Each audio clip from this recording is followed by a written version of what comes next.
আসসালামু আলাইকুম সবাইকে। আজকে খুবই গুরুত্বপূর্ণ কিন্তু ছোট একটা বিষয় নিয়ে কথা বলবো। সেটা হচ্ছে বাউন্ডারি ওয়ালের এক্সপেনশন জয়েন্ট। তো এখানে সবাই দেখতে পাচ্ছেন যে তিনটা এক্সপেনশন জয়েন্টের ড্রয়িং আঁকানো আছে।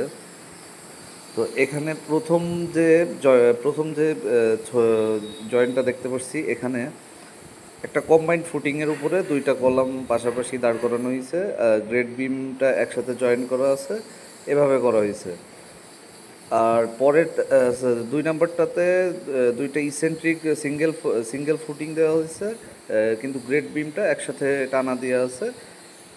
পাশাপাশি দুইটা কলাম আছে। তিন নাম্বার যেই জয়েন্টটা দেখতে পাচ্ছি, এখানে আপনার দুইটা সিঙ্গেল ফুটিং এবং গ্রেড বিমটার মাঝখানে এখানে ফাঁকা রাখা হয়েছে। আসলে এখানে তিন নাম্বারটা more perfect than one and two, because এখানে আপনার জয়েন্ট দেওয়ার প্রধান কারণ যে একটা বাউন্ডারি ওয়াল 80 ফিট পর পর যে একটা করে জয়েন্ট পড়ে, এক্সপেনশন জয়েন্ট পড়ে। তো এটার প্রধান কারণ হচ্ছে যে যদি কখনো এই দেয়ালটা পড়ে যায় বা যদি কখনো এই ওয়ালটা ভেঙে পড়ে, তাহলে যেন পুরো পুরো ওয়ালটা ইফেক্টেড না হয়।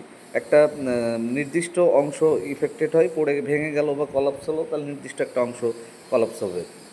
তো এই কারণে জয়েন্ট দিয়ে দেওয়া হয়। তো আমার উপরে ফাঁকা রেখে তো লাভ নাই, যদি আমার নিচের বেস বা ফাউন্ডেশনে যদি কানেকশনটা থাকে। এখানে কম্বাইন্ড ফুটিং দিলে তো আর জয়েন্ট দিয়ে আলাদা করা পসিবল হলো না, এটা তো একসাথে লাগানোই থাকলো বেসটা। গ্রেড বিমের ক্ষেত্রেও সেম। এখানে এসে নিয়ে সিঙ্গেল ফুটিং দেওয়া হয়েছে, কিন্তু গ্রেড বিমটা যদি টানা দেয় তাহলে তো একসাথে কানেক্টেড থাকতেছে। তো সেক্ষেত্রে এফেক্টেড হলে পুরোটাই ইফেক্টেড হওয়ার সম্ভাবনা থাকে।